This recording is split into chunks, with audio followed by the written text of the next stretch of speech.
gabi na init. Ramdam ko ang halik niya sa leeg ko, bababa sa aking. At mas pag-uusapan. Tinanggal niya bigla yung panty ko. Mga sikretong dito mo lang mapapakinggan. Top Secrets. Top Secrets. Top Secret. Top Secrets.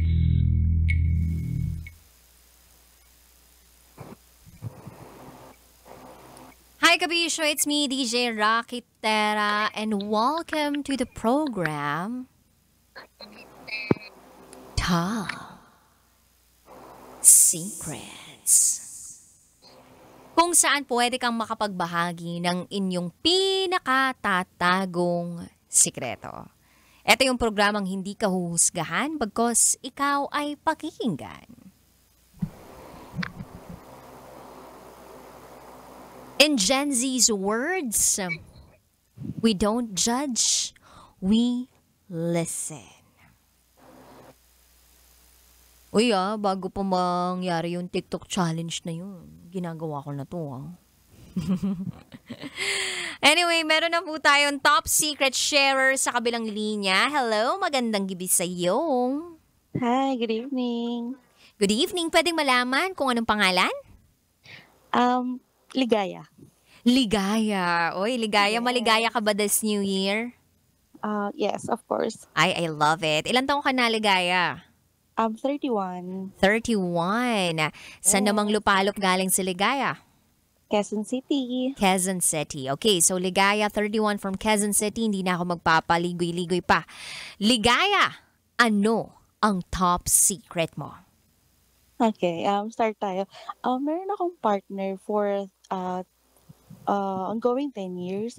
And then, kapag nag-aaya or mag-aaya ako sa kanya ng, alam niyo na, parang hindi siya pumapayag. Hindi ko alam kung bakit ganun. Pero, usually, meron akong ex before. And then, pagka inaaya naman siya, or ako yung mas approach sa kanya ng may mangyari, pumapayag. Pero, hindi ko alam bakit ito, sa ngayon, hindi ko hindi ko makita yung point Willingness kung niya. yes, opo. And then parang umabot na kami sa 10 years pero hindi umabot kami umaabot pa kami ng ilang buwan bago may mangyari sa akin. Or hindi naman po ako yung parang gustong-gusto. Syempre, babae po ako, parang syempre may pangangailangan din. Mhm. At lalaki din Kaya siya, may pangangailangan din. yes, So, of course. saan niya Yes, I know. nakukuha? 'Di ba yung pangangailangan na yun? Ano ba siya? Naging AI na ba siya? Robot na ba siya ngayon? Wait lang Hindi nga. Gusto ko Mm. malaman kung kailan pa nagsimula na hindi siya mag-respond sa gusto mong mangyari. Siguro nung 7 years, nung 6 to 7 years na until now po, gano'n. Parang dun Oh. ko na na-feel na parang, ay parang hindi siya gano'n kasabik sa yung alam niyo na po yung Mhm. 'pag may something ganyan. Ilan taon And na ba then, siya? 32. Bata pa. Yes po, opo. Halos magkasing ano lang kami. Parang 6 months lang po yung tinanda ko sa kanya. So ano yung napag-usapan ninyo about it? Kumbaga, naging open na ba yung linya ninyo of communication about what you're feeling right now? Ako gusto ko siyang i-open ng kumbaga parang masinsinan na usapan. Kaya lang pagka nakakapag-start akong mag-open sa kanya kung bakit hindi hindi kumbaga ayaw niya gano'n. Ang sinasabi niya na pagod daw siya, stress sa work. So, ang ano ko is iniintindi ko siya pero sa part ko, bakit ako tinatanggihan, yung parang gano'n. So, Mhm. parang Masakit din yun kailangan para sa'yo. yes, opo. Kasi siyempre naghahanap din naman po ako ng lambing. Baka Mhm. mahanap ko yun sa iba, charot. Kinakabahan ka ba sa sarili mo na baka mahanap mo talaga siya sa iba?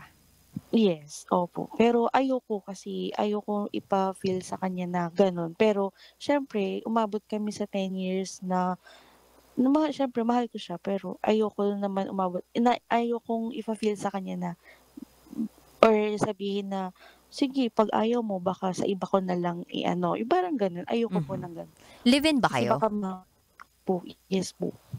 Live-in kayo? Parehas kayo ng Yes. time Mm. zone? Yes po, opo. Parehas kayo ng schedule sa work? Yes, opo. Sinusundo ka ba niya? Actually sabay kami pumapasok, pauwi tapos papasok sabay. Sinusundot ka ba niya? I mean sinusundo, hinatid sundo ka naman pala. Hmm, Oo. Pero oo. paano ba yung mga paraan mo? Gusto naming malaman, kung paano yung paraan mo of making lambing and taking that initiative to, have that romantic act Mm. of love? Kasi yung partner ko is mahilig siyang magpahilot sa katawan niya. So Mhm. ako haplos-haplos dito, ganyan. Tapos hanggang humaplos na dun sa pinakababang part. And then once na na-touch ko na siya, sasabihin niya, "Eh, wag na 'yan matutulog na ako." Sabi niyang gano'n. So So wag na yun. Pero nararamdaman oo. mo biglang may umaangat o wala? Me meron siyempre, meron. Pero sasabihin niya na, "Wag na bukas na lang or sa susunod na lang na araw." Pero yung sinasabi niyang bukas or sa susunod na araw, wala. May nagbago ba sa Nakakalimu relationship ninyo aside from that? I mean, yung routine um, ninyo, yung work, meron bang parang something na nangyari within the relationship dun sa 6th year to 7th year ninyo that sa tingin mo lang impacted or had an impact dun ah, sa relationship so ninyo ng ganyan? far, siguro sa problem lang po sa family niya. Pero parang hindi naman po siya talaga makaka-affect dun sa kinukuwento ko po. Wala naman so far. So feeling mo walang bearing yung nangyari dun sa family niya Mm. doon sa Yes po, sexual opo. life ninyo? Kumbaga parang Oh. hindi lang talaga siya mahilig or hindi wala sa isip niya yung mga gano'n. Nung bata Parang, ba kayo? Nung mga bata kayo, I mean, nung early 20s ninyo, hindi kayo mahilig nun? Gaano kayo ka-active nun? siguro nung parang hindi pa kami gano'n ka-legal or kumbaga parang nasa dating stage pa lang kami, parang dun nag-start na parang nagche-check-in kami sa mga motels, gano'n. And then siguro siguro sa isang week, 3 to 4 times po. Pero ngayon, wala na. I Kailan yung mean, huli? yung huli, may listahan ako, eh. May lista, wow parang may listahan ka ng utang May nilista mo din ba kung kailan ka nag-initiate tapos tinanggihan ka? May ganun Ay, ba? hindi kasi ayoko kasi sumasama yung loob ko, eh. So paano anong ginagawa mo kapag na-feeling mo nare-reject ka niya?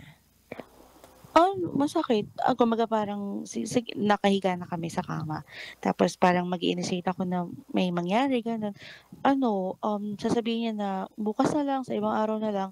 Wala, nagtatalokbong na lang ako tapos tatalikuran ko siya. Pero feeling ko hindi niya naman nafi-feel na nagtatampo ako or gano'n. Kumbaga parang nonchalant po siya.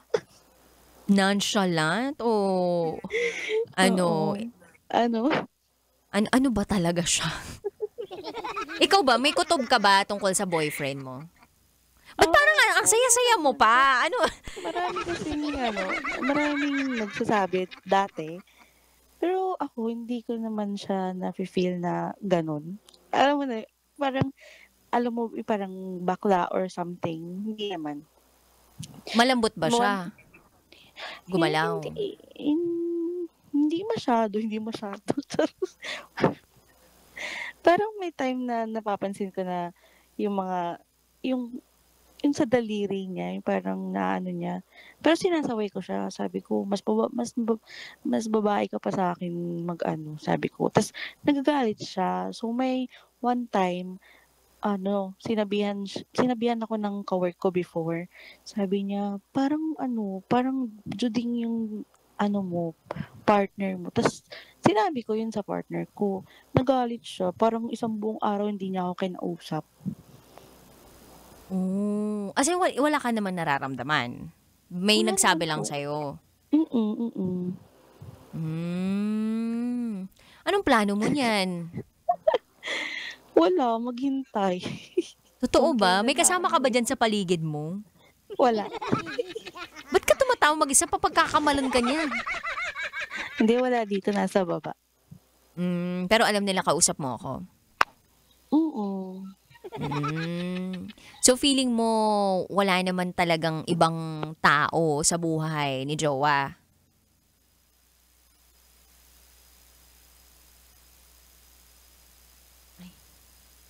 Hala, nawala na siya. Kinuha na ng mga kasama niya. Hindi ko sure ko. Hello? Ligaya? Kaya mo pa bang magpaligaya? Naku, hindi na tayo sinasagot, guys. Baka ito na ang panahon para sabihin talaga natin sa ibang tao na ipakita mo kung sino ka.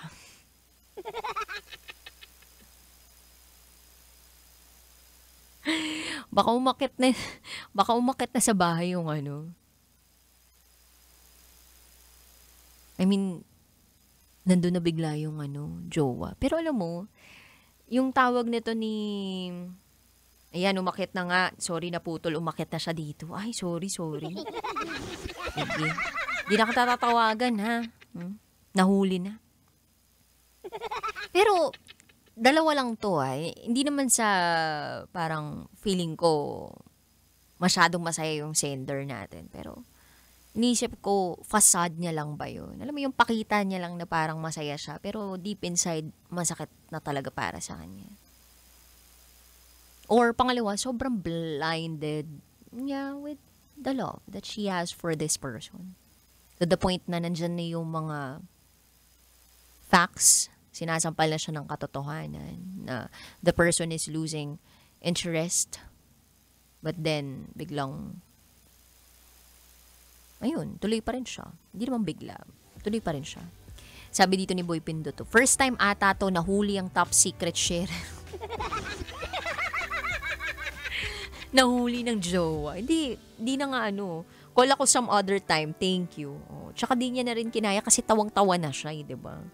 Piling ko may mga tao sa paligid niya na, sige, share mo na yan. Ganun. Pero, totoo man o hindi, yung top secret ng ating kabisyo na si Ligaya, basta ako naniniwala ako na kapag ganun na yung partner mo, you have to open the line of communication and be vulnerable to that person. Kasi kung hindi masusolusyonan yun, I don't think it's gonna go in a good direction. I don't think so. I don't think that the relationship will blossom.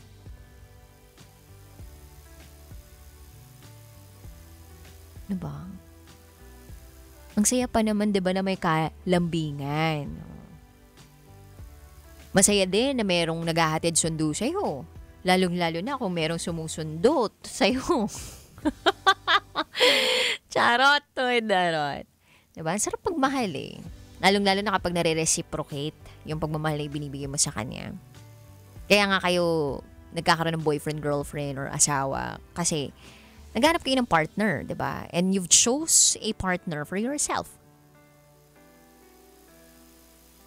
And the relationship that you have is not just partnership. It's not just about teamwork. It's more than that. It's a relationship with love, care,